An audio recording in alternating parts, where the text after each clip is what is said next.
Una adolescente nacida en Perú y criada en Argentina, hogareña, dedicada a sus estudios y con los sueños propios de su edad, su existencia se vio interrumpida por un evento que reveló una dolorosa historia. Hola amigos, bienvenidos a mi canal y a un nuevo episodio de Historias que valen la pena contar, donde damos voz a historias que merecen ser escuchadas. Yo soy Daniela y hoy les traigo una historia que ocurrió en Argentina. Y recuerden que cada historia tiene su propio valor y su propia lección, así que acompáñenme a ver esta historia.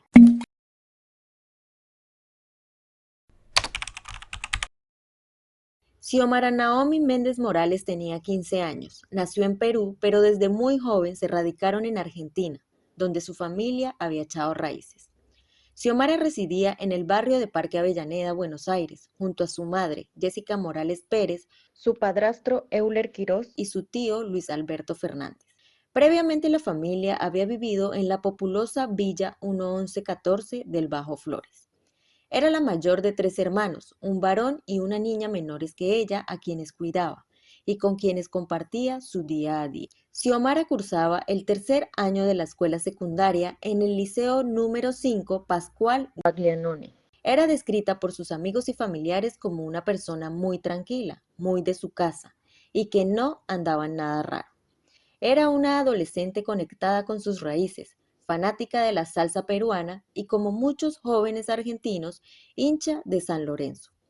Era muy cercana a su familia y, a pesar de su naturaleza hogareña, tenía un montón de amigos que la querían. En conclusión, su vida era la de una típica adolescente, con sus estudios, sus afectos y sus gustos musicales. Según las investigaciones, la tarde del 20 de noviembre de 2018, la vida de Xiomara y la de su familia dio un giro trágico e irreversible. Eran aproximadamente las 5:30 p.m. cuando Xiomara salió de su colegio. Según los testimonios, iba caminando con una amiga cuando fue interceptada. Un hombre a quien Xiomara conocía e incluso llamaba tío por ser remisero y haber realizado viajes para la familia en el pasado. La llamó por su nombre y de forma abrupta la subió a la fuerza a un Fiat Duna de color rojo. Los detalles de lo que ocurrió dentro del vehículo son desgarradores. Xiomara fue amordazada, le ataron los pies y las manos, le cubrieron los ojos y la obligaron a tirarse en el piso de la parte trasera del carro.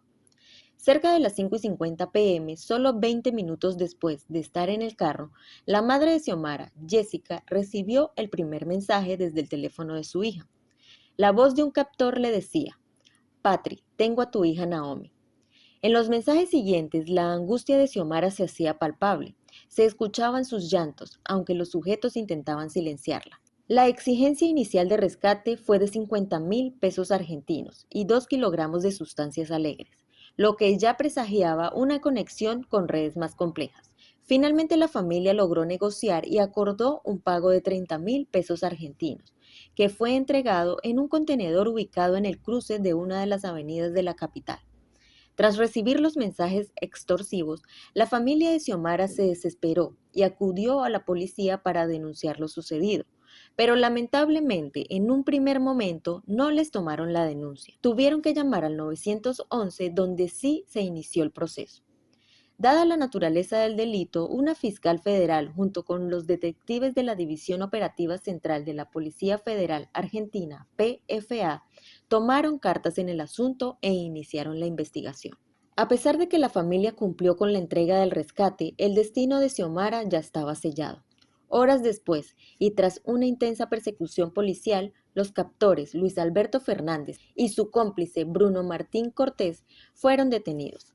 La persecución se dio en el acceso oeste y culminó en un choque en la bajada del peaje de Ituzaingó, provincia de Buenos Aires. Fue allí, en el asiento trasero del mismo Fiat Duna rojo, que los agentes encontraron el cuerpo de Xiomara. La autopsia preliminar reveló que la causa fue asfixia mecánica por compresión cervical, lo que indicaba que había sido ahorro.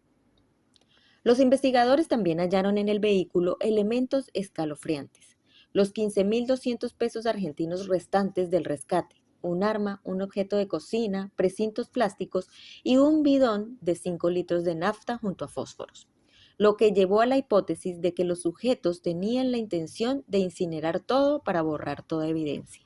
El caso de Xiomara no fue un hecho común. Desde el inicio, la investigación se vio envuelta en sospechas de una compleja trama vinculada al narcotráfico. Una de las líneas de investigación más fuertes manejada por el juez federal de Morón apuntaba a que el hecho habría sido una mexicaneada o ajuste de cuentas por una deuda de 20 kilogramos de sustancias alegres que el padre de Xiomara le habría robado a su propia banda. Esta hipótesis se sustentó en los primeros pedidos de rescate, que incluían no solo dinero, sino también estas sustancias, y en el allanamiento de varios domicilios, incluyendo la casa familiar de Xiomara. Se encontraron pequeñas cantidades de sustancias que se creyeron para uso personal. Los dos detenidos, Luis Alberto Fernández, de 40 años, que Xiomara conocía, y Bruno Martín Cortés, un ex vigilador de seguridad privada de 38 años, se negaron a declarar inicialmente, pero las pruebas y testimonios fueron contundentes. La Fiscalía Federal trabajó arduamente para reunir todos los elementos que permitieran llevar el caso a juicio. La difusión de datos personales de Xiomara en los medios de comunicación llevó a que el Ministerio Público Tutelar presentara una medida cautelar para resguardar su información y la de su familia, un recordatorio de la necesidad de proteger a las víctimas y sus entornos en caso de alta exposición. El camino hacia la justicia para Xiomara culminó el 9 de febrero de 2022. El Tribunal Oral Federal TOF dictó la sentencia definitiva. Luis Alberto Fernández y Bruno Martín Cortés fueron encontrados culpables y condenados a prisión perpetua, que en Argentina son 35 años. El tribunal también dispuso un embargo de 4.500.000 pesos argentinos sobre los bienes de los condenados. Las declaraciones de los familiares a lo largo del proceso fueron un eco constante de su angustia y su búsqueda de respuestas. La tía de Xiomara, Catherine, expresó su desconcierto y dolor al saber que uno de los captores era un conocido de la familia, casi un tío. Recordó la desesperación de su hermana, la madre de Xiomara, al no ser atendida de inmediato en la primera comisaría.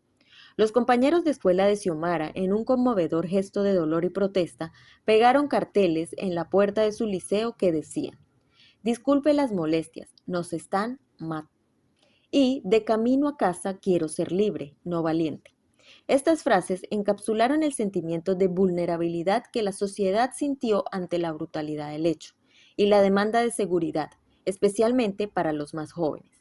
Aunque el juicio concluyó, la ausencia de Xiomara sigue siendo una herida abierta para sus seres queridos, quienes han tenido que aprender a vivir con la trágica pérdida. Y bueno, amigos, así llegamos al final de la historia de hoy. La historia de Xiomara Méndez es un recordatorio de la vulnerabilidad de la vida y de cómo la inocencia puede ser arrebatada de la forma más cruel. Es una historia que nos obliga a mirar de frente a las complejidades de la criminalidad, a las redes que se tejen en las sombras y a la importancia de una justicia que, aunque lenta, a veces llega. La condena a prisión perpetua para los agresores es una victoria para la justicia, pero el dolor de una familia permanece, así como la cicatriz en la memoria colectiva de Argentina. Nos vemos en un próximo videíto, amigos. Gracias por elegir ver este video entre tantos. Si esta historia te hizo reflexionar, te invito a que te suscribas. Dale me gusta, comparte y comenta. Me gustaría conocer tus opiniones, siempre con respeto hacia las víctimas y sus familias. Tenemos que promover a la reflexión y sobre todo conciencia. Y recuerden, si tocan a una, nos tocan a todas. Dios los bendiga a todos y hasta la próxima. Adiós.